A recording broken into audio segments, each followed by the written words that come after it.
Hello everyone, and welcome back to one-off Let's Plays, and today we're going to be playing one of the worst PS1 games I've ever played, Eminem's Shell Shocked for the PS1. This game came out in 2002 as well, pretty much near the end of the PS1's lifetime and things, so you would have thought that, the visuals would be a lot better and stuff from when the PS1 first came out and things, but let's just have a look and see, shall we? Although first off, we've got options here with a grand total of 2 things. Music, volume, and sound effects. Not to mention that, by the way, that thing down there is an X button. At first I thought it was like some sort of steering wheel or something, but if it's gonna be the button on the controller, make it look like it. The button, the X button is not...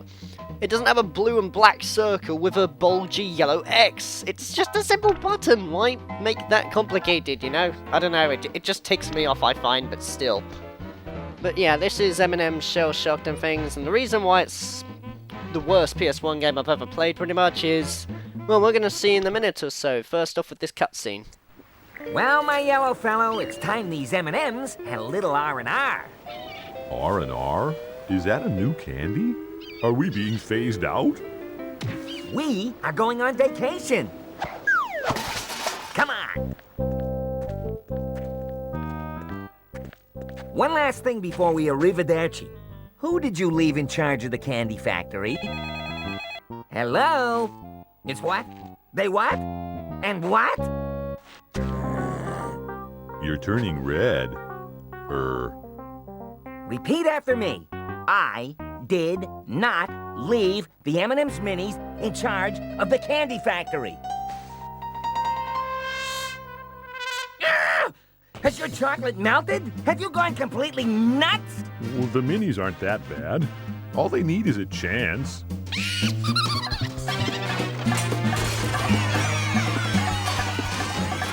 All you need is a brain donor. Get to the factory, pronto! There's a Minis mutiny going on. They've stolen the formulas for all the M&M's candies. Stop those Minis! Find those formulas! Go, go, go! There goes my partner. There goes my career.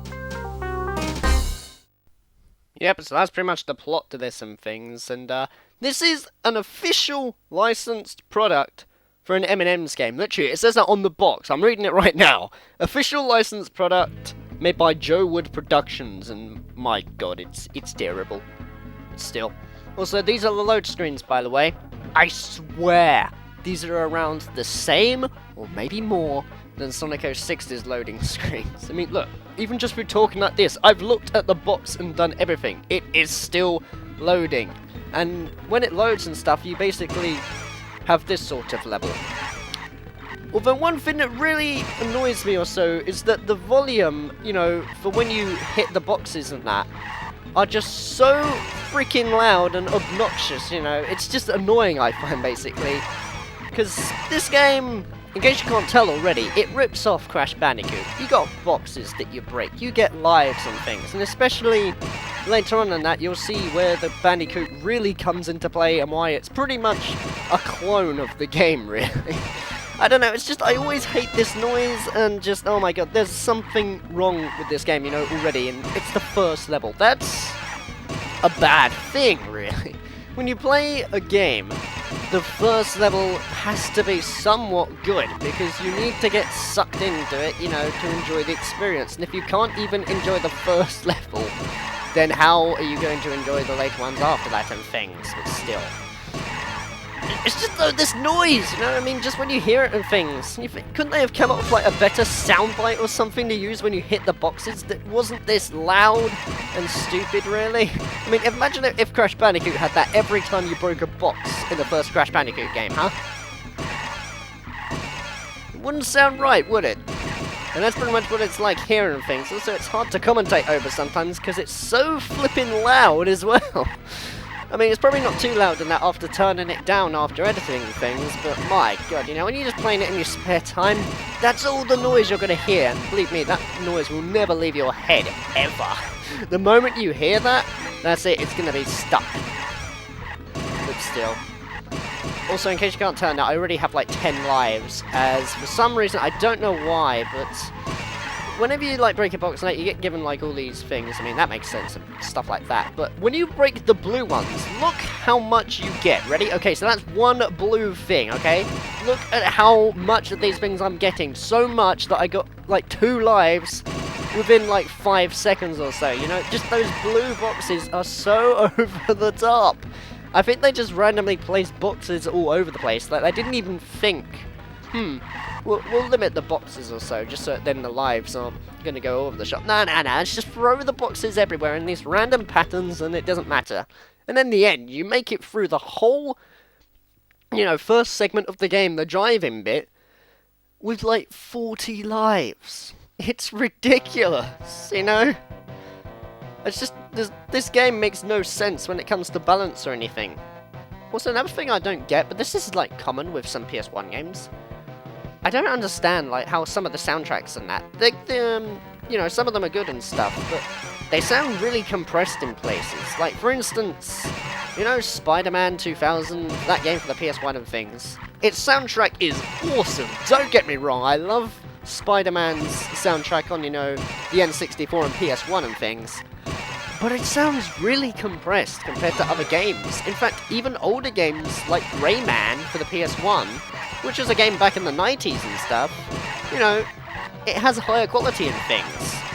Sadly though, Eminem shares that because its music here, it does have music, but it sounds really low quality, and I swear some of it's just like remix versions of other songs and stuff like that, but still. Oh, also, yeah, that bit there. I find that box evishly placed or so because, you know, you're trying to get stuff and things like that, but due to the way that the cars come down really quick and how big stuff is and the collision detection is all wrong and stuff, it just doesn't work, you know? Oh, by the way, I played this when I was a kid. This is the game that I grew up with when I was a kid playing my PS1, and oh my god, I am ashamed to admit that, but still. I mean, just playing it now or so, it's kind of funny and things, but it's just, I don't like this game, in case you can't tell already and things. Dude, look at that, 16 lives, we're already nearly at 20 lives, and it's been the second level so far, you know? Most of the car boggles up and down for some reason, and there is just so much wrong. There really is. The only good thing about this game is... oh dear, oops. The only good thing about this game really is I don't know, to be honest. There's not really a lot of positive things I found when playing this in my spare time or anything like that. I can't really think of anything, to be honest. It's one of those games where you just want to pick up and play because of how bad they are, you know? It's something that you want to show off to your friends and stuff like that, much like with Sonic 06 and things. Anyway, let's hit this time, so then I can use the spring, and then go down like that. There we go. And there's 3 driving segments, by the way. Also, it looked like my car just flew off for some reason. Like, it didn't even like look like it was on the ground or anything. But anyway, let's just go on to this level and just see what this one's like. Also, I'm just going to be quiet and see how long this loading screen actually is.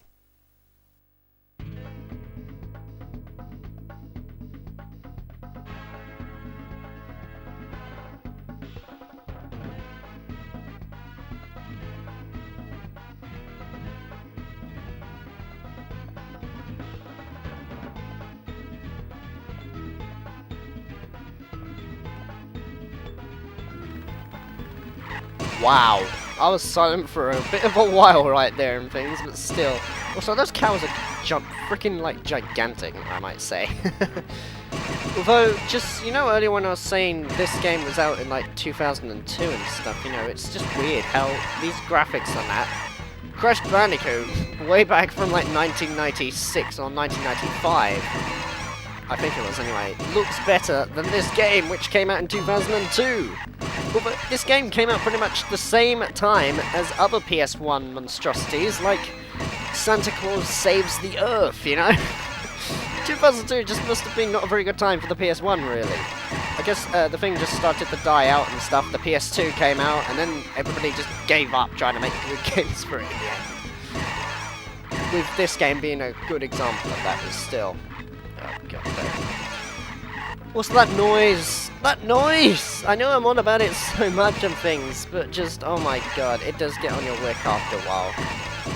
mean, it could have just been a simple bop sound, but no. I don't even know how the hell they produced the sound. What did they use? Like, a bunch of screaming people or something and compressed it?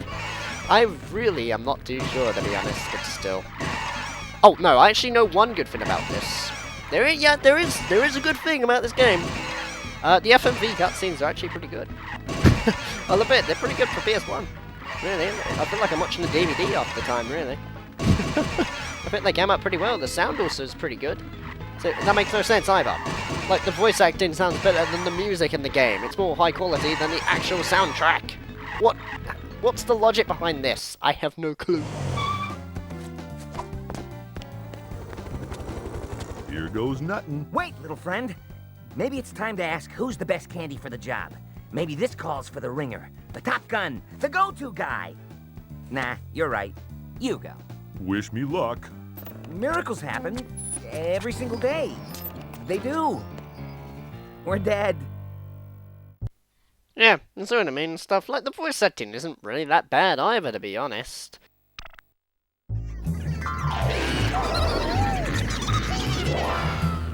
Oh no, the minis have messed with the milk chocolate. We're in big trouble. The minis have messed with the milk chocolate. You are in big trouble. Joe Wood Productions have messed with this game. They're in big trouble. That's more the answer to this. Oh my god. But still. Also, more loading. Yay. Was that thing kind of freaks me out the way it's staring at me. Some of these freeze frames for, like, these loading screens kind of are a bit unsettling. It's much like if you've ever played Lilo and Stitch Trouble in Paradise, I think it is, for the PS1. They had to choose a freeze frame of just Lilo looking at you with her head slightly tilted, like she's from Sonic.exe or something like that, but still. I really... it's just... Why there's some good games and some bad games, eh? Why can't all games be good? But then again, I suppose there'd be nothing to laugh about, really. Every game would be good and would be like, look how bad this game is. They couldn't even program this right. Oh, in fact, speaking of which, I feel the need to show this off or so, probably after I've just cleared this area right here. I'll actually show it in a minute, to be honest. Right after I kill this student stuff. But if I pause the game, it says pause! Right in front of your face and stuff. And what I'm doing right now is I'm clicking start, alright? I am pressing the start button again to resume the game. It is not doing anything, okay? I click something like the up button or any other button like that. Look at it. It loads. And yeah, that's the point. Let me show you again. I click up. It loads to resume the game. Why is this game so badly designed? They couldn't even freaking, like, program a start button properly, you know? Since when does a game ever load when you click the start button again? I mean, sure, maybe it does a little animation, but there's no excuse. It just appears, you know? So why add a load time to resume in the game?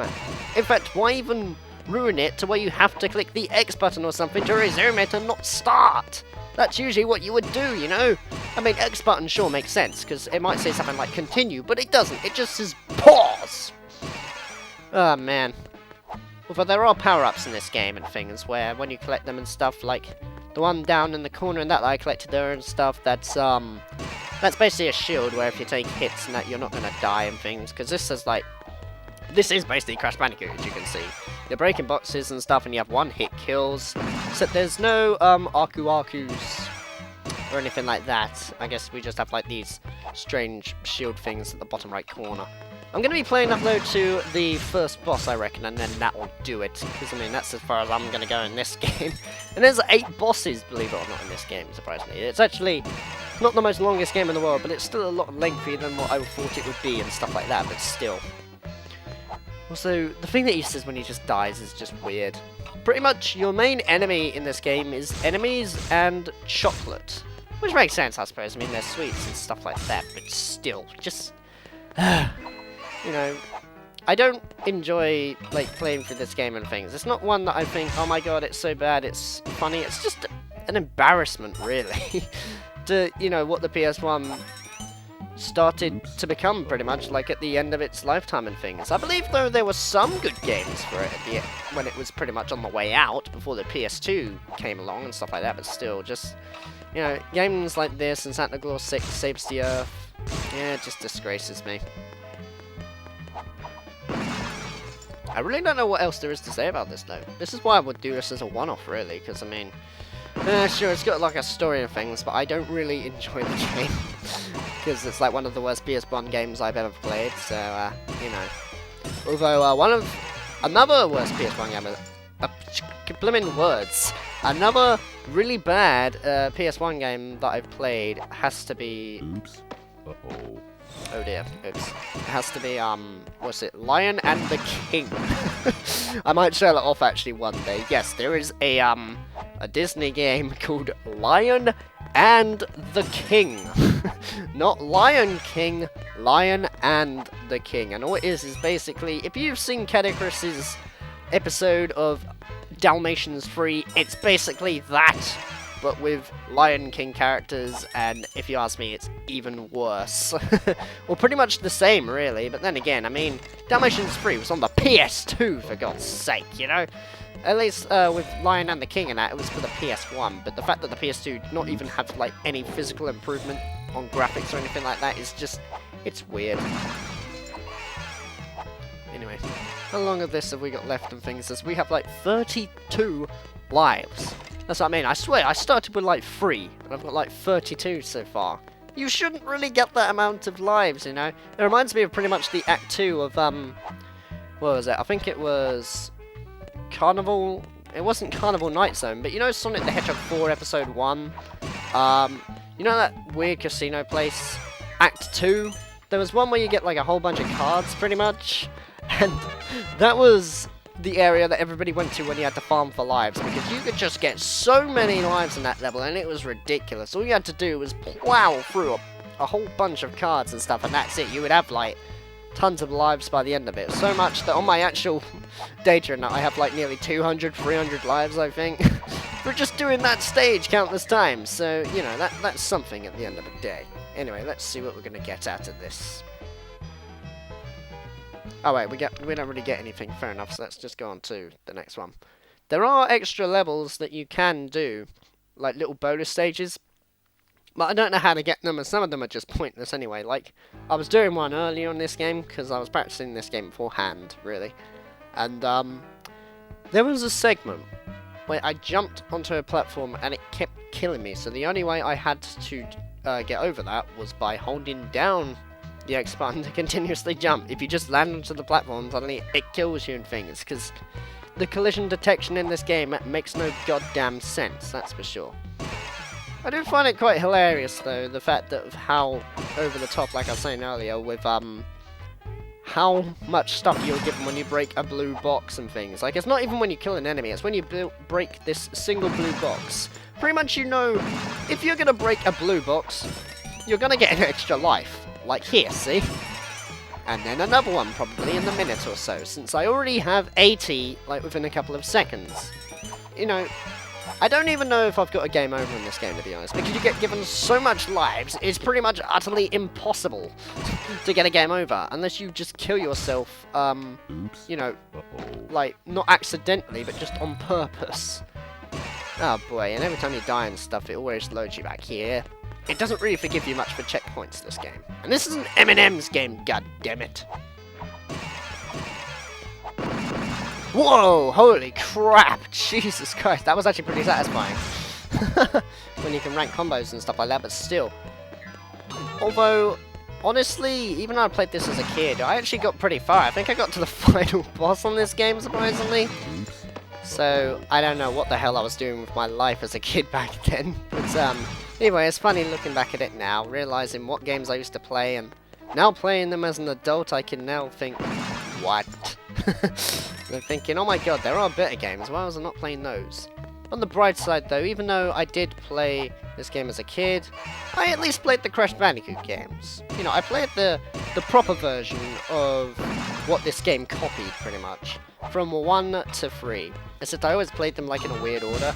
Because I played Crash Bandicoot 3 first, then... Oh, actually, no, wait. It was Crash Bandicoot 1 first, then 3, and then 2.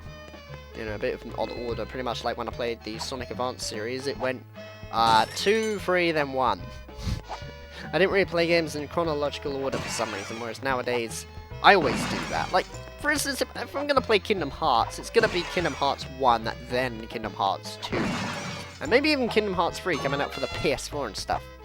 In fact, speaking of which, recently E3 happened, and even though I'm playing a Crash Bandicoot clone, Crash Bandicoot is actually returning back, pretty much. Well, sort of returning. It's more of a remake and things, but it's not just a simple remaster, which is why I'm excited for it, because the Bandicoot is actually being remade to the level of, you know the new Ratchet & Clank game that came out for the PS4? Yeah, to that sort of level, where they're basically remaking all the visuals and that, so that, you know, it looks like a PS4 game, if you will, so that looks like a secret over there. Indeed it is. They even highlight secrets in this, you know, similar to like Crash 2. Like when you get to the polar bear level and then you jump onto the platforms and things, it leads you to a secret area. They even copied that. This game just has no originality whatsoever. But back to what I was saying and things, you know, it's just nice to see the Bandicoot remade in like PS4 and stuff like that. So it's not just a couple more lighting effects thrown in and everything like that. No, of course not. They're going to completely remake it, and I think it's honestly going to be really good. It's just nice to see the Bandicoot back in action, you know, because I mean, we haven't really had a proper like PS1 Crash game pretty much for like years. The last one really was Crash Bandicoot 3 Warped, pretty much. Because even games that I actually like Crash Twin Sanity for instance, you know, they're good, but they are really different compared to what Crash was for the PS1 and stuff like that. Either way, we're on the boss in the game, or at least the first boss, and this one, I hate the logic, okay? So I've just been trained, okay? Imagine me as a kid, alright? I've just been trained, playing this game for the first time. Touching chocolate kills you, okay? That's chocolate over there, right? So, what we're gonna see in the minute or so, if I get to it really quick, is this. So, we get to this area, there's the boss, this big giant ball of spikes for some reason, and stuff like that. And there's chocolate, so at first I think, that's chocolate, I better not touch it and things, so I need to somehow dodge this thing. You can, but that's how you hit it and things. I don't mind that that's what you use to hit the thing, but just, why train me to say, don't touch the chocolate, it will hurt you and things, if at the very end it's, you know, required to beat the boss, because by that time I'm gonna think, oh, I need to avoid the chocolate and hit him another way somehow, but no, you don't do it like that at all for some reason. Also, the boss is pretty easy once you figure out that, but it was just a while, because I was avoiding the chocolate thinking if I touch that it's gonna kill me, but no, it doesn't. Also, that thing there gets right in your way, and I swear, that can sometimes kill you by the looks of it.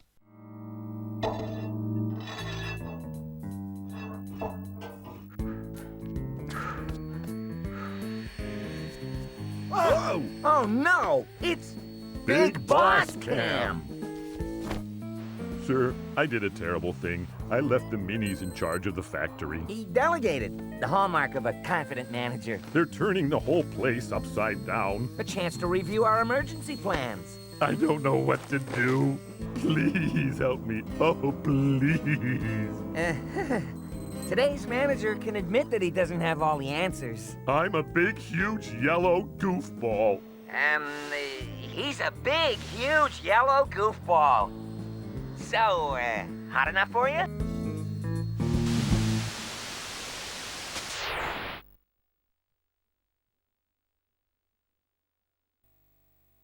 And yeah, that's pretty much the game, everybody. This is, I've forgotten the name now. M&M Shell Shocked for the PS1. You can get it if you want. It's pretty cheap. I mean, I saw this in the shop for pretty much £1, or at least £1. So, it's cheap if you just want to play it and just see how bad it is or something like that. Just a fun little thing to play with your mates. But do I recommend it to add to your PS1 collection for good games? Absolutely not, as this is one of my least favourite ones, to be honest. Either way, I hope you've enjoyed this video of M&M Shell Shocked for the PS1 as one of Let's Plays, and I'll see you in more of them. This game.